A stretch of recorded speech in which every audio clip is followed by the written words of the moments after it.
since the second half, really, how much they've really struggled. Charged with finding some stability from this guy. Welcome back to the next episode of The Journey of a Grassroots Rugby Coach. And today my guest is Steve HALSEY. Steve is currently completing his Level 4 coaching accreditation. Steve transitioned into coaching after injury stopped him playing.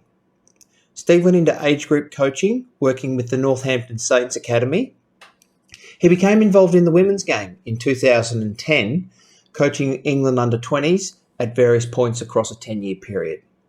Most recently, Steve was involved in coaching Loughborough Lightning in the Allianz Premier 15s competition, which is the women's competition in the UK. Just prior to recording this episode, Steve has taken up a full-time role as the forwards coach for the Worcester Warriors women's team in the Allianz Premier 15s competition. During our chat, we spoke about how to bridge the experience gap in our players, keeping training enjoyable, giving feedback, watching other people coach as part of your coach education, and many other things. Please, as always, subscribe, give us a thumbs up, pass this on to anyone you think can benefit from it, especially coaches in the women's game. I took a lot away from this chat with Steve, and I'm sure you will too. So sit back and enjoy. I guess probably one of the tougher ones for me was probably getting fired. Something that probably coaches don't really talk about, but it happens to everyone. It's definitely one of those where, your pride takes a little bit of a hit off the back of it. And again, it's one of those, you have probably reflection upon it, and it's probably at that moment in time quite easy to walk away from it. In terms of like, well, if I've been fired, I'm no good at it. What's the point? I've put so much time and effort into it. Clearly, I'm not doing a particularly good job of it. If I get fired, but actually, for me, it's probably been some of the best things that's happened to me.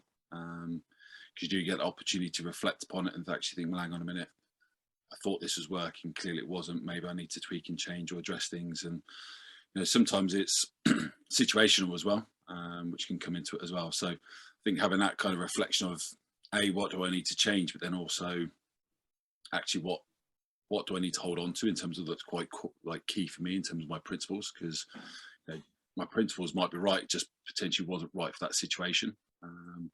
But likewise, you definitely learn some lessons from it and reflect upon it, because like I said, it's probably the best thing that's ever happened to me in terms of a couple of times I got fired. So yeah, But he can't find it. That's a mighty shot. A mighty man, Leicester. all right. So let's make a start, Steve. So thank you very much for joining me. Just for my listeners who probably won't know who you are, just in a nutshell, who you are, where you're at the moment, and what's your involvement in grassroots game, and we can talk about the women's game as we go through. Yeah, so Steve HALSEY, based over the UK. Of late, last couple of seasons, I've been coaching Loughborough Lightning in the women's Premier 15s competition over here. Before that, had a role with the England women's under-20s. So I did some pathway stuff with them. I've done some pathway bits with Northampton, like looking after their age group stuff. And then when I first finished playing, I sort of fell straight into kind of coaching sort of senior men rugby. Addition to that, been a teacher for 20 odd years, in terms of PE teacher. And yeah, so that's pretty much me in terms of my coaching journey. Done various roles, various age groups, men, women. I've been quite lucky in terms of having quite a diverse background, I think. Yeah, no, that's good. That's a good background. So we should get some good conversations and some good learnings for our listeners. So how'd you get into coaching in the first place, mate? I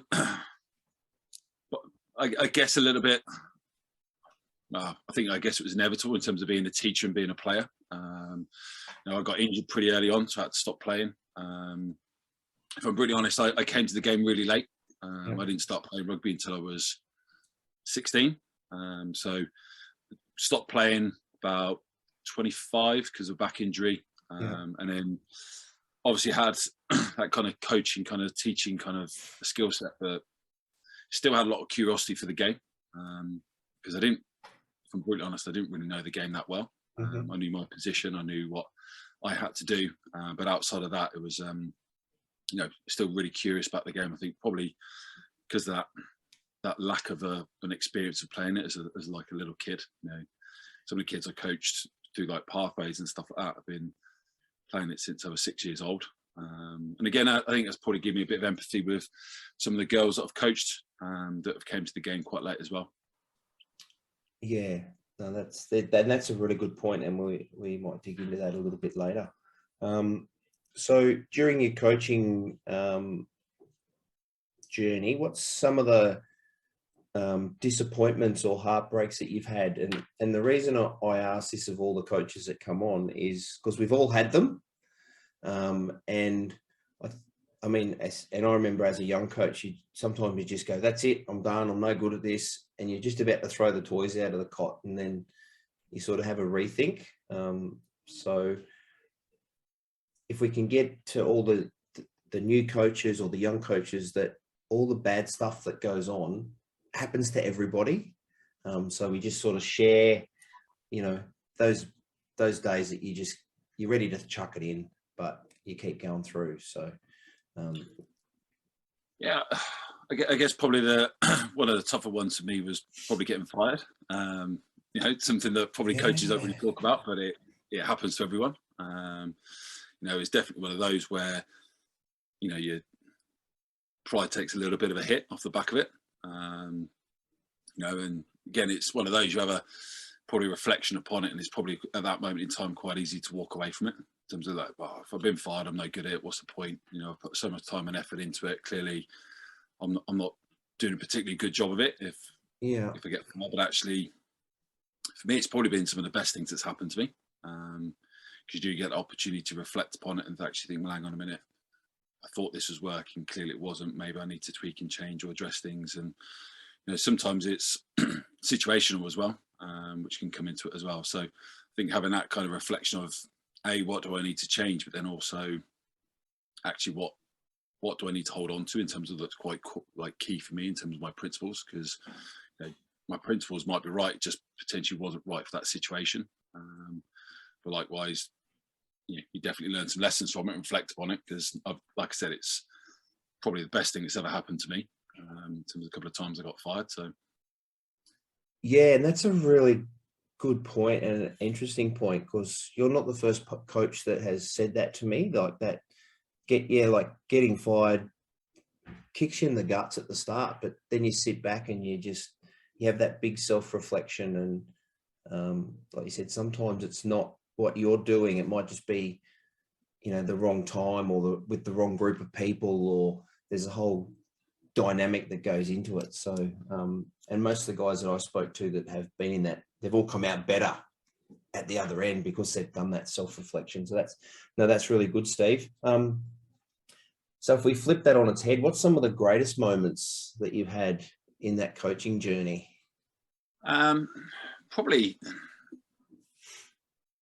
getting the performance out of a side that's been particularly resilient. I remember one of my first sort of, involvements with coaching, it was a men's side back here playing in 2 North, which is a pretty physical league back here in the UK. And the 4-pack was what we had were tiny.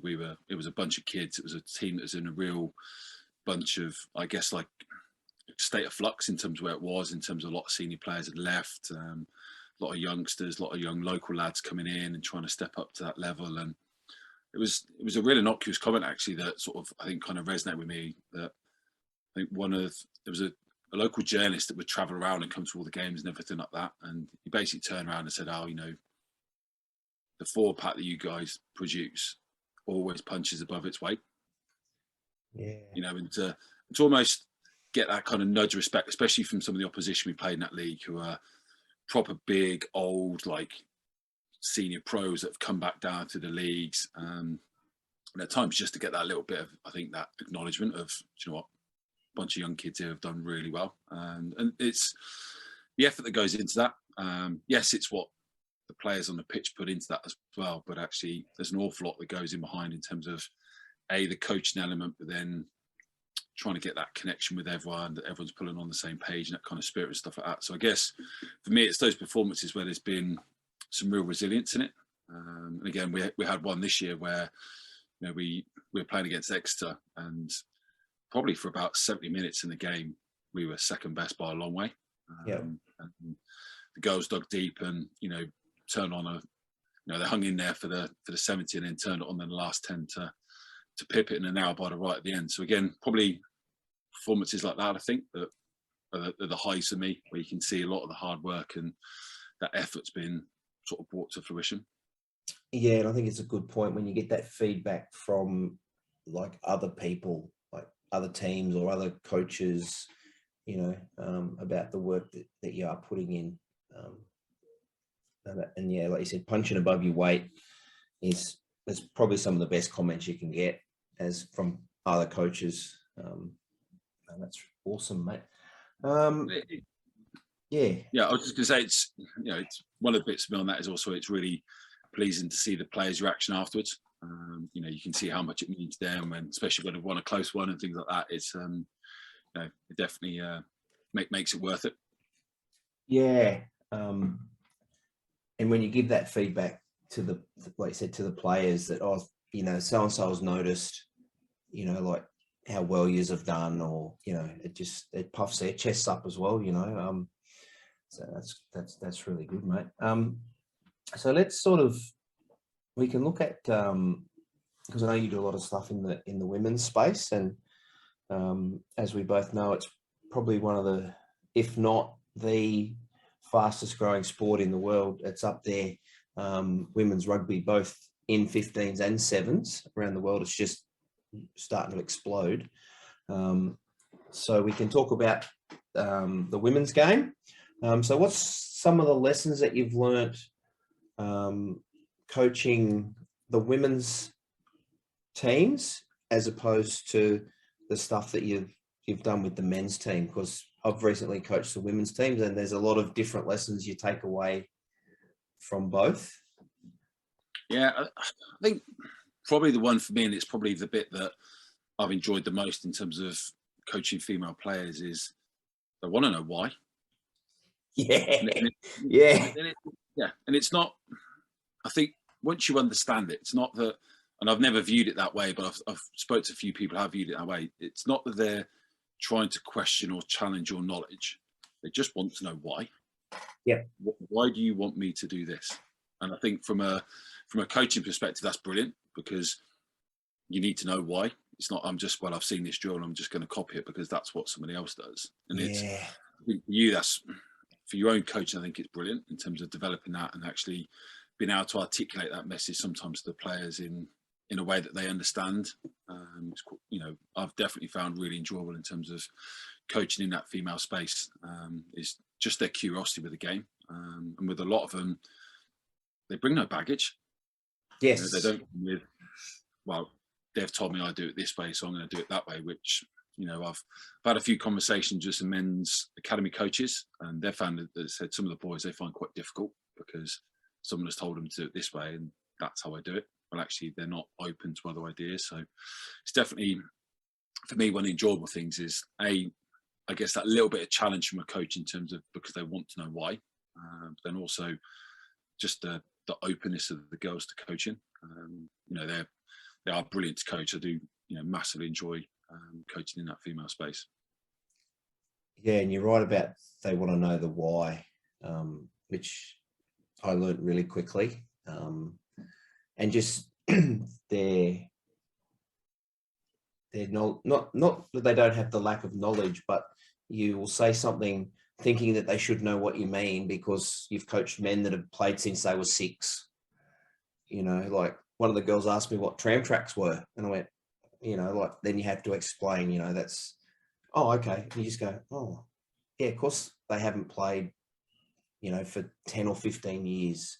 They might be new to the sport. They might be new to the game. So yeah, you've really got to be on point with why we do things. Yeah, and you're right. They're not questioning your knowledge. They just want to know what it's about and why they're doing stuff. I find that there's a different energy as well around some of the stuff that you do with the women. Yeah, no, that's so with and especially in the women's game.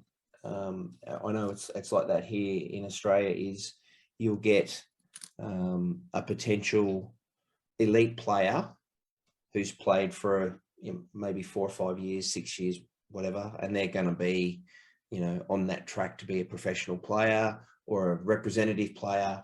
And then you've got a girl that turns up that has never played before or had very minimal.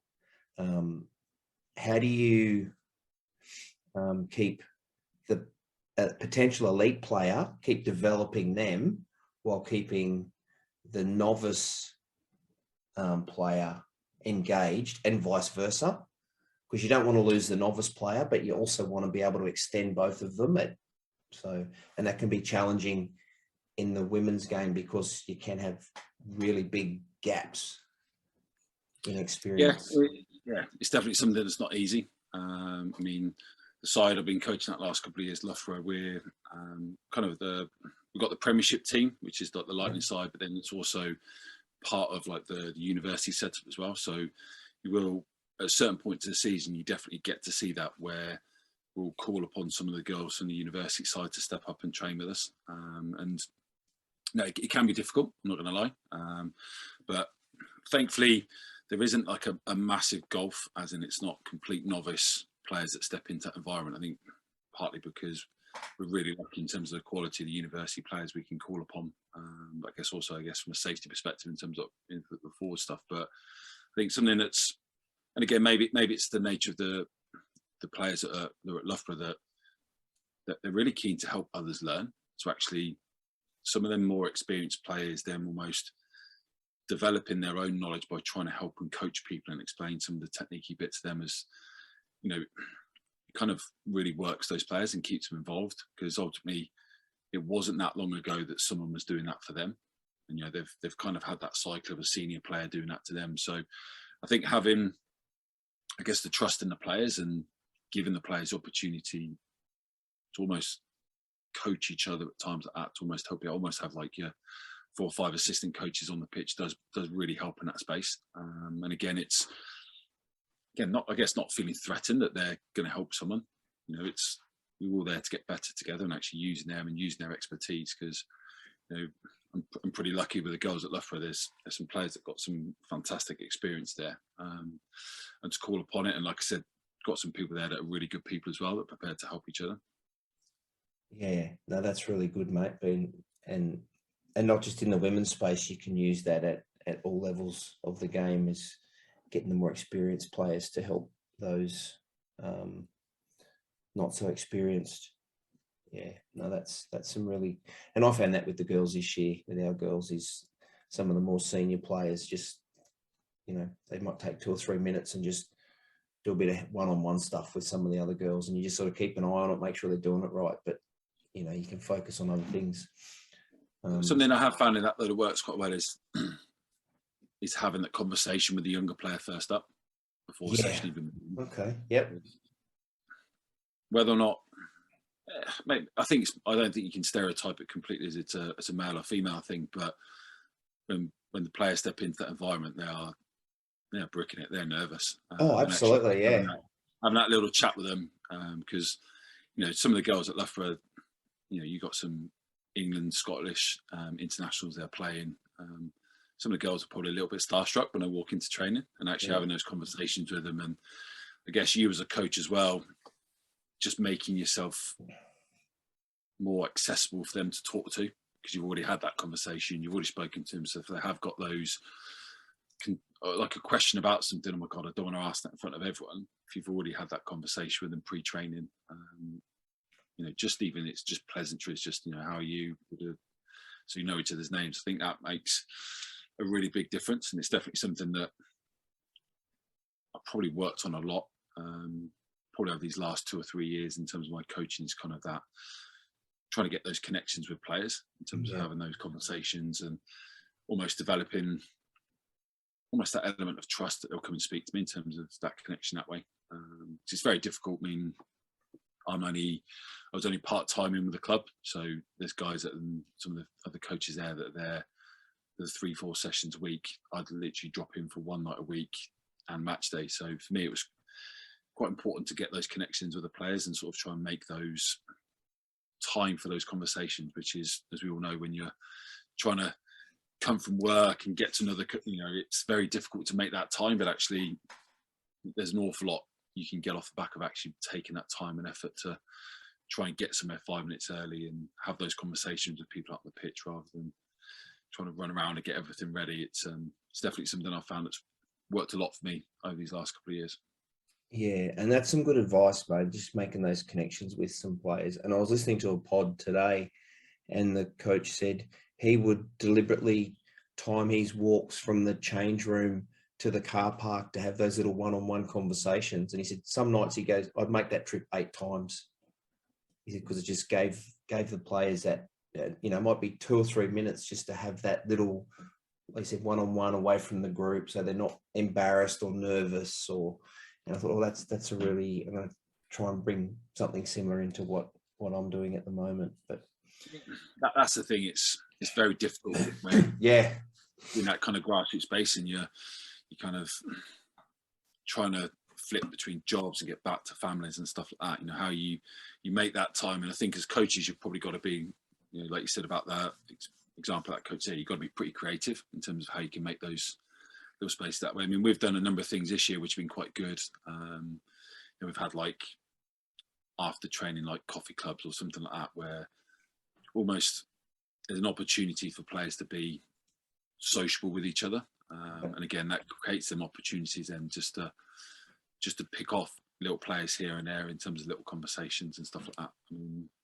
I've definitely done similar things when we've gone on bus trips. In the queue for coffees at service stations and stops and things like that. It's definitely been times where I've timed my run to the coffee queue, which should take to conversation. Sometimes and I think once they know that that's what's going to happen and they don't get the, oh shit, what does Steve want to talk to me about? Like that nervous, he's coming over here, what does he want to talk about? Rather than it's just a, how you going? How's the kids? How's the job? Blah, blah, just those little touch points that you get with them. I think again, the more frequent you can have those touch points, the easier those conversations become. Yeah. And the little bits about the players, how the family, how things like that. And it definitely does help. Yeah. And I think too, it also goes a long way to having the difficult conversations. Like if a guy's got an injury or, he's not playing that weekend, you've got those touch points with him where, then they know that conversation's coming from a good place. It's a hard conversation, but from a good place. You're not just, singling out people, and it sort of gives you that little bit of respect when you've got to have that awkward conversation, because it's not easy for us to have that conversation either. No, not at all. And there was a podcast I listened to, let's say probably a couple of years ago now. Guy Ben Ryan, who coached like Fiji. Oh yeah, Fiji Sevens. Yep. So some of his podcasts are really good, actually. I'm a bit of a fan of his stuff, and he said a phrase about ruthlessly caring in terms of how you give back to people. And that's something that kind of really resonated with me in terms of actually, and again from a teaching space and from a coaching space, it's that as long as people know it's coming from a good place, because you've either got that connections or there's been conversations that have built up to it. Yeah. Typically those conversations, no one enjoys having those conversations from the coaching perspective. And I think if players think the coaches do, well, step into coaching and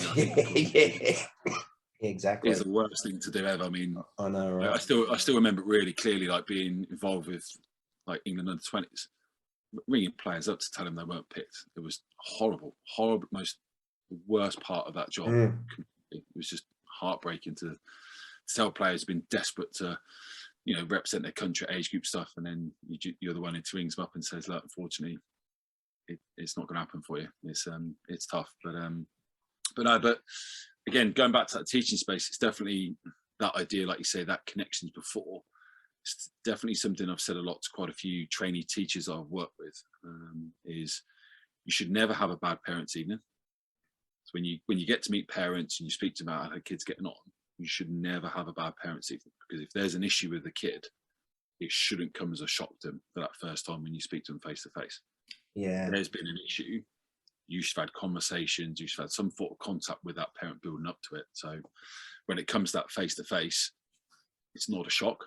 You know, Yep. I'm not going to lie. Some of the conversations coaching parents evening have been pretty brutal, but it's never been a shock to the parent. It's never been a shock to the kid. So again, I think that's quite a key point you said there about those elements, those connections become really important in terms of when you've got to have some pretty tough conversations with people. And sometimes those conversations can be two-way.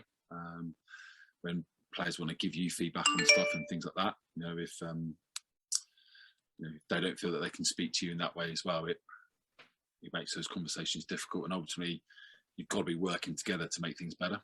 Yeah, absolutely. And I think that, like you said, especially when you've got to have those conversations, if it's a two-way street and they feel comfortable that they can express what they're feeling, again, it just makes it easier for everybody.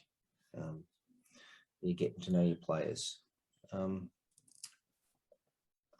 So how would you go about, and especially in the Northern Hemisphere where your seasons can be quite wet and horrible, and players can find numerous reasons not to go to training because it's just, horrible outside or whatever like that. So what do you do in your training environment to keep it enjoyable for the athletes so they go, no, we're going to, it's 1 degree outside and it's raining, but we're going to training because we know Steve's there and he's going to be doing something for us. So what's some of the stuff that you do to keep it enjoyable?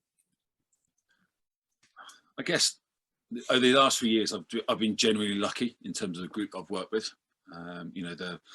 The squads involved in that women's premiership, they're really driven in terms of they're not fussed about it being cold because they want to be there because they want to get better. Yeah. But I think probably tapping into that, because I'm just in the process of doing up my level 4 at the moment over here. And one of the things I had to talk about was that kind of drill down sort of, I guess, into that kind of coaching philosophy that you've got. And probably it's always something I found quite difficult to nail down, to really put a fine point on it. But through the process of doing it, for me, it comes down to a real simple word of growth. Actually, do the players feel like they're getting better? If the players feel like they're learning and developing, then they'll come and they'll work hard. If they're coming to training and they don't feel they're getting any better, or they're standing around and it's, I'm not getting anything from this experience, then I think players will probably vote with their feet. I think it's that feeling that they're growing and getting better, but then also going back to that connection piece as well amongst the players, that there's got to be that connection between them. If it's just a bunch of individuals that are rocking up, they'll find excuses not to come. But actually, if there's that connection with people they're with, because I know that I'm going to be there because they're going to be there, they're going to be working hard, we all want to try and pull in the same direction. I think that's a part of it that can help as well. And that's probably, again, the real difficult bit, I guess, for that kind of the part-time grassroots coach, in terms of how do you make time to try and develop those aspects, as well as all the sessions, as well as your full-time job, as well as your family. It does pull you in lots and lots of different directions. But I think if players feel like they're growing and getting better and they're enjoying the space and the people that they're with, I think that goes a long way in terms of that motivation with players.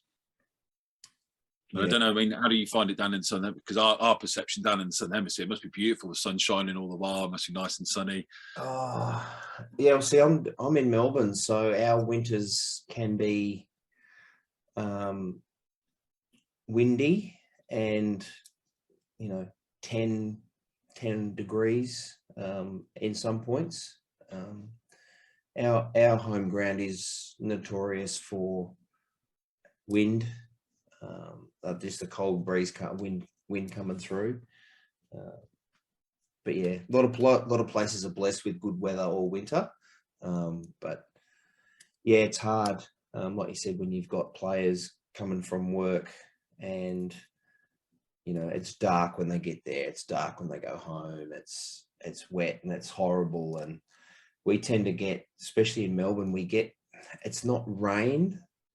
It's this moisture that comes out of the air, but it's not enough to go, oh, I need to put a jacket on, but it's, you know, it's just, I don't know, it's like a mist, but yeah, it's just really weird. So it's a strange, they call it the Melbourne mist, where it's just, it's not raining, but it's not a fog. It's just sort of like if you took a bottle and squirted it in the air and it just falls down. That's what it's like. So that's what we get down here. And we just try and keep things, like we said, we get the boys to work hard, and, you know, and like we said, if you get 1% better every week, you know, that's our goal for all our players.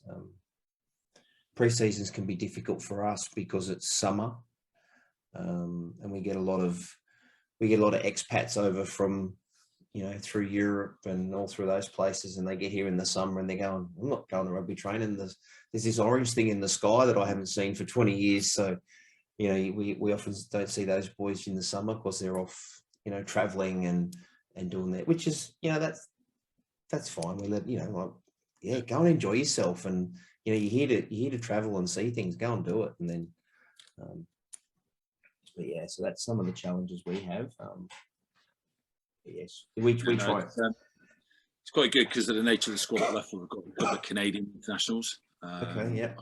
And they're some of their stories from how they're training back home when it's like -10. It's like snow on the pitch, which is like, so it's almost like a bit of an in joke with a few of them, that when you get some proper cold British weather, it's like, must be like summer for you girls, isn't it? And you know, they see the funny side of it. So yeah, no, it's. But however, we have got an American girl with us who's Fiji origin. Oh yeah, and she's been living in California, and we played a team sail, and possibly some of the wettest, coldest weather ever. And her sort of semi-joking comment after the game when she finally warmed up was, I thought I was going to die out there. I was so cold.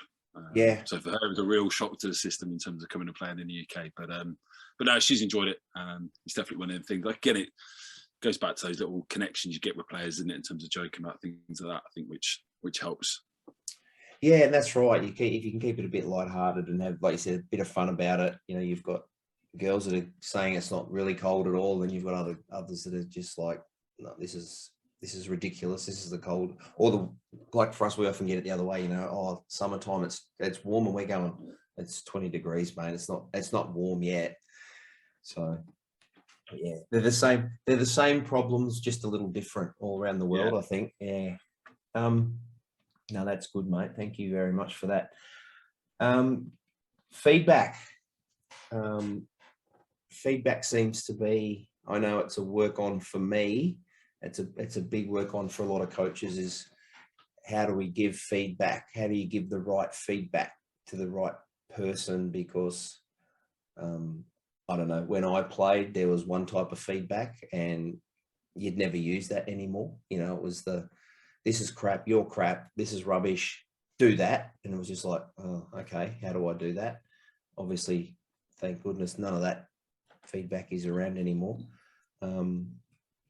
What have you found to be the best way to give feedback? Both individually is a bit difficult because every player is different, but to a group, so like mid-training, if you're doing a drill and you stop the drill to give them feedback, or during the game, like that group feedback, what have you found is the best way to give that? I guess it kind of varies upon like the situation, if that makes sense. Yeah. If time's sort of under pressure and it's in a game, sometimes you have to be relatively direct with it. Yeah. And I guess the challenge then is, how do you convey the message in the simplest possible way that they'll understand? Because ultimately, it's very easy for a coach to be talking about lots of technical points and stuff like that, but it's very difficult for players to take it in when they're absolutely blowing, and they've been whacking people for 30, 40 minutes, and then all of a sudden they're trying to concentrate on what you're saying and catch their breath. So I think trying to be real clear in what you're trying to get across. In those kind of moments, if it's not so time pressured, see, kind of coaching is time pressured, but not time pressured, because we try and we have set amount of time we have to get through bits to keep the continuity of the session and try and keep the intensity of the session up. So we kind of work in little blocks. Again, in your back of your mind, you're conscious you don't want too long a conversation about something because you want to try and keep the intensity up.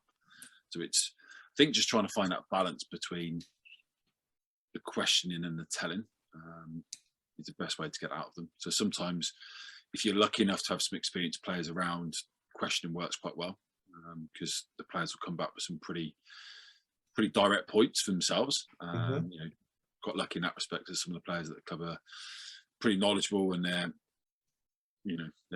they can deliver a message pretty well. I guess when I did some of the age group stuff, or like the pathway stuff, the lack of experience of the players meant it was more upon you as a coach to get those points across. And actually, again, like I said earlier, about being quite succinct about them, but then I think it's how you follow up the sessions. I think that becomes quite important in terms of some of those conversations with players afterwards.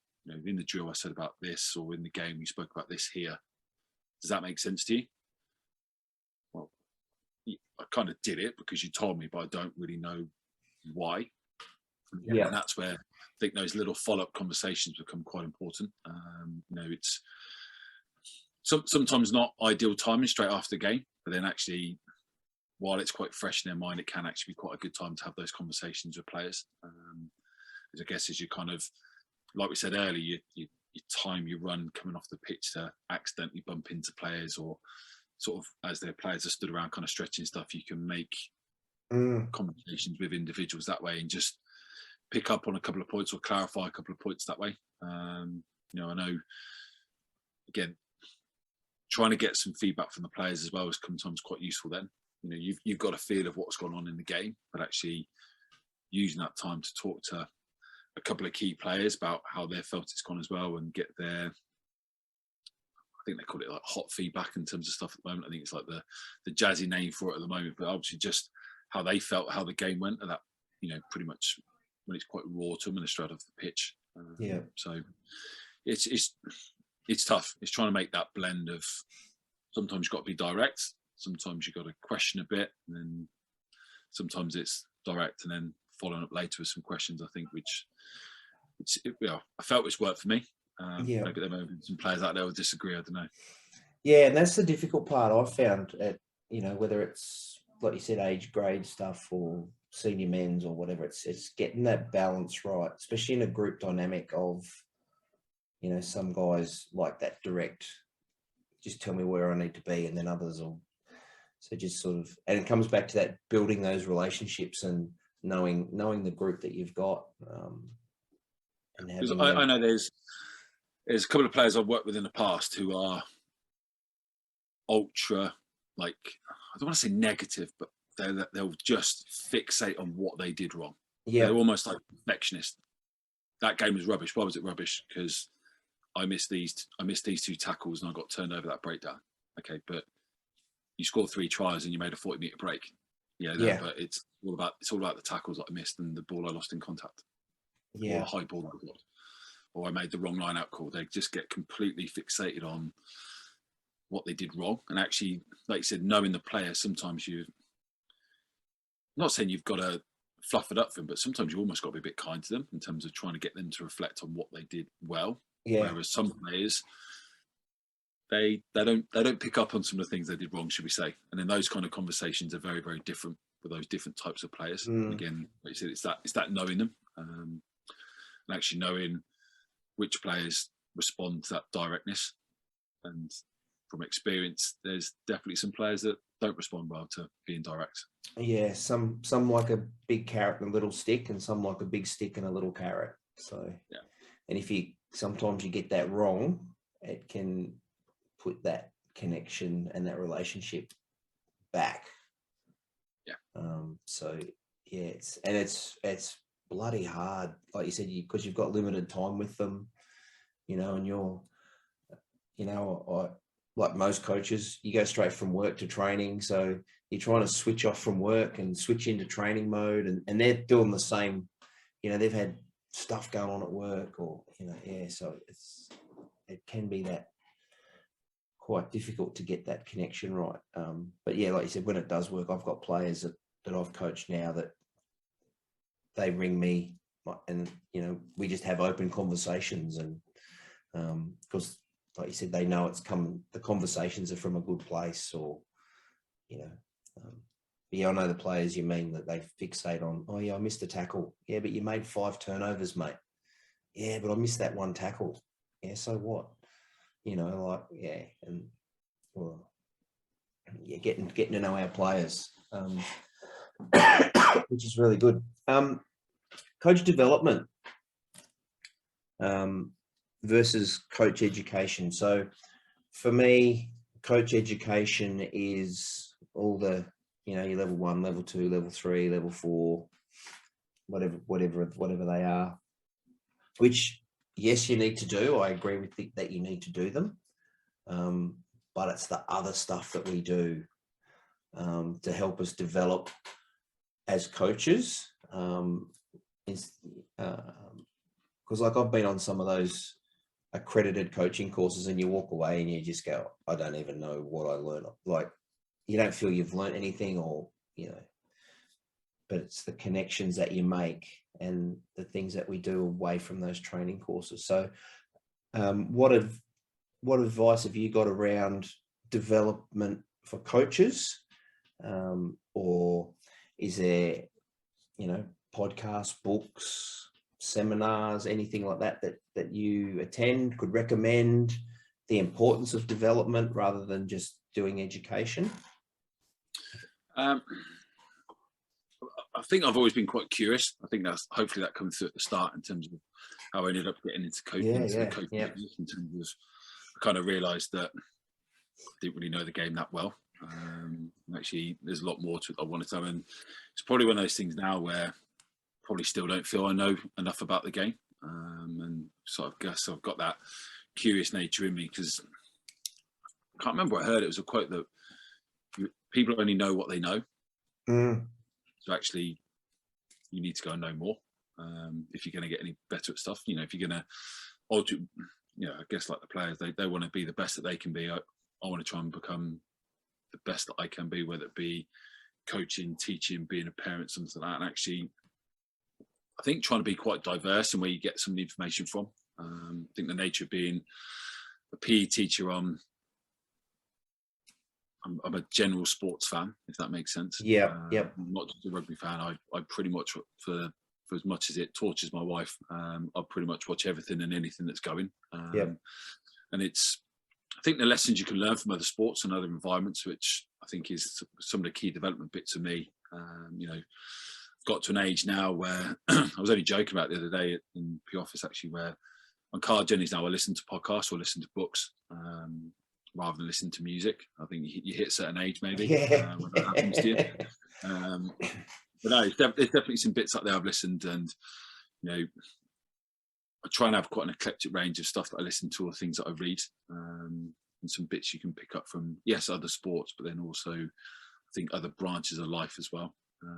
There's I'm not sure whether it's hit your way or not. There's a podcast over here in the UK that's pretty popular called the High Performance Podcast. Yes, that's a really good one. The guy Damien Hughes, who's like, I guess, like the psychology expert that talks on it. He's done a couple of books which I've read, and his stuff's really interesting actually. But the nature of it is just, they speak to lots of people from different walks of life, whether it be musicians or business people and stuff like that. And there's always, I think, little nuggets and stuff you can pick up on in terms of how to, I guess, talk to people and interpret situations as well. Ben Ryan one I spoke about earlier, that's a pretty good one to listen to. There's some very good stuff that Stuart Lancaster puts out online. Definitely a big fan of some of the stuff he puts out as well. So yeah, I guess it's that, just actively being curious. Actually, I'm you know what, I don't know anything about this person, but I'm going to give him a listen to and see what I can take from it in terms of being quite open to stuff. You know, and just then it's, I guess, what you do with that information. You know, a lot of stuff I listen to probably doesn't apply to me, or I don't feel that it would work for me, but there's definitely bits that you can take from it. So I think it's, yes, learning and trying to get information from lots of different sources, but ultimately got to hold on to your own identity as well at the same time, rather than just being the latest gimmick that you heard or thing you've listened to. Yeah, no, that's a really good point, because I don't know, I've been out and watched, you know, especially junior coaches, and they're doing a drill, and you go, oh, you've seen that on YouTube, or you've seen Eddie Jones run that, or because they don't actually know. Like you said, they don't know what the outcome is. They've just seen it and gone, oh, well, that works for, you know, these guys doing that. Yeah, of course it is. That's because they've spent hours planning what they're going to do. Yeah, and just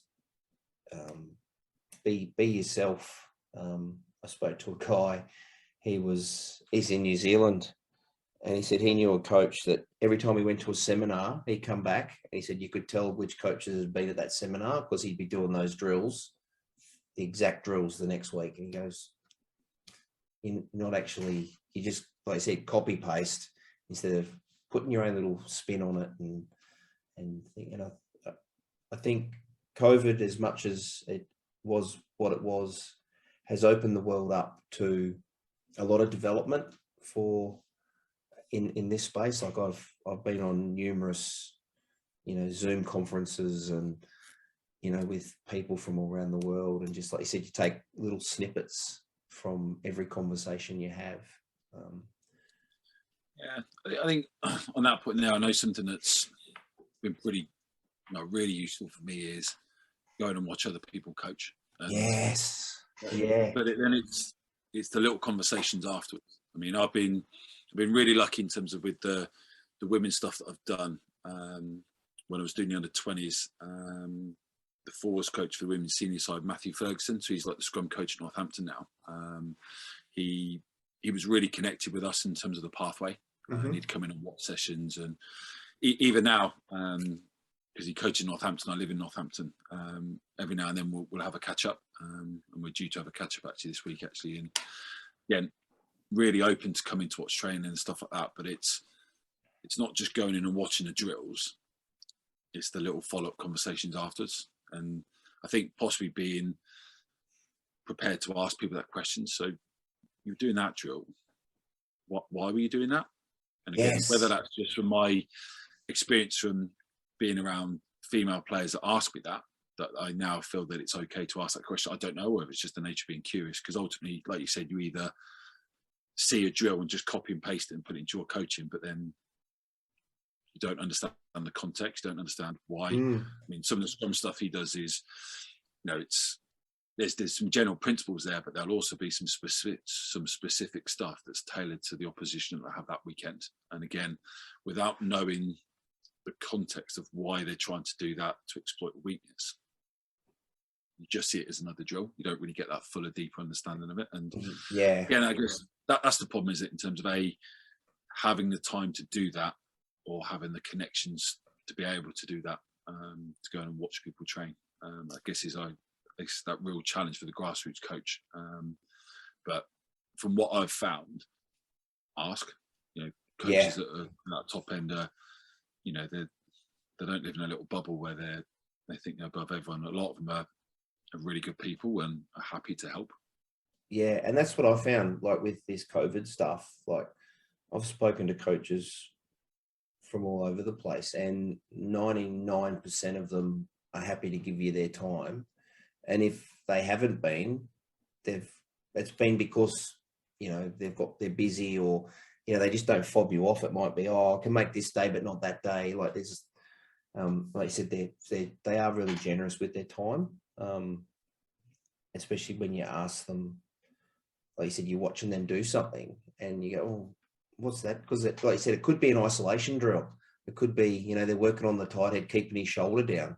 So they've designed a drill just for that player to do. And if you don't know the context of it, you take it back and you do it and achieve nothing. Yeah. You know, and you're like, that drill's useless. Yeah, it is, because your guy can actually do what the drill was designed for that player. So, but I think a lot of younger coaches, I don't know whether they're scared or they just don't feel that they can reach out to more senior coaches. But I think it is changing a little bit now with this, with Zooms and stuff like that, and these big, not conferences, but multi-webinars and stuff like that. So, no, but you're right, mate. That would be my advice in terms of coaches out there. Connect and ask.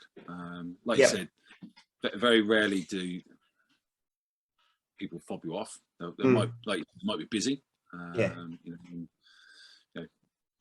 People are always prepared to give their time up, and probably comes that space that at some point, somewhere along the line, someone gave some time up to help them out. It's almost that pay it forward kind of thing, isn't it? Yeah, and I think too, the guys you speak to there, so and so took me under their wing, so like I said, I'm trying to make the game better. No, that's really good, Steve. One last point we can discuss is, so if you could get in a time machine and go back to when you first started coaching, what advice would you give yourself, knowing what you know now?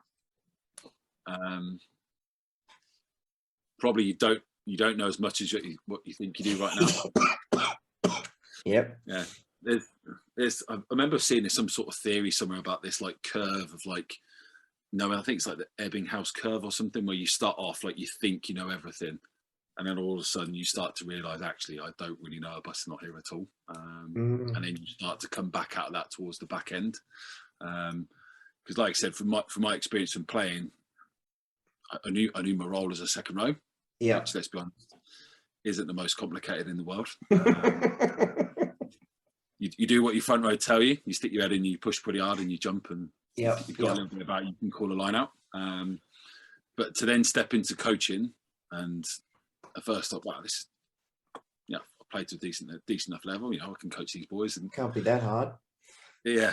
That'd probably be my advice in terms of going back to my early days of coaching. You don't know as much as what you think you know, and then probably to my midpoint in my coaching, you'll probably be the opposite. You probably know a little bit more than what you think you know. When you get that bit in the middle where you just think, oh my God, I know nothing here. Yeah. You actually probably know more than you realise, because you actually are questioning what you know. I think that's the key bit of it. It's that kind of journey as a coach of feel really confident, you know everything, and then I probably don't know enough here, and start to come out the other side. And then you start realising the more you get into it, the less you know. Yeah. So it's sort of that wave effect. And I thought, not the more you get into it, the more you don't know. I think the more you get into it, the more you want to know. Yeah. Like you said, because we're always thirsty for that knowledge and that development. That's the bit for me. It's that curiosity, I think, which keeps me interested in coaching. It's great to be around the players and stuff like that, but ultimately, I'd like to think that my coaching has changed significantly over probably the last 2 years to the 2 years before that to the 2 years before that. And, that's what I think keeps me interested, keeps me motivated in it in terms of focused and trying to almost chase that unachievable goal of getting there, if that makes sense, as knowing the coach. Yeah, I know what you mean. And I'm the same, mate. I coach way different than I used to a couple of years ago, and vastly different from what I used when I first started coaching. I cringe to think of some of the stuff I used to do when I first started coaching. But that's all part of the journey and learning and making ourselves better. Mate, this has been absolutely awesome. Thanks, mate, for your time. Finally get to put a face to a name. And I'm sure the listeners have got some little nuggets of gold out of that. I know I've written a few things down here. And like I say to most of the guys I talk to, if I talk to 100 coaches and I take one thing away, I've learned 100 new things. Yeah, no, definitely. So, and that's sort of my philosophy at the moment. Is every coach I talk to, I try and take at least one thing away from. So, mate, thanks so much for your time. This has been awesome. No, mate, thank you for inviting me on. No problem. Thanks, mate, and good luck with next year. Yeah, no, thank you. No worries. Off their own ball. That is monstrous.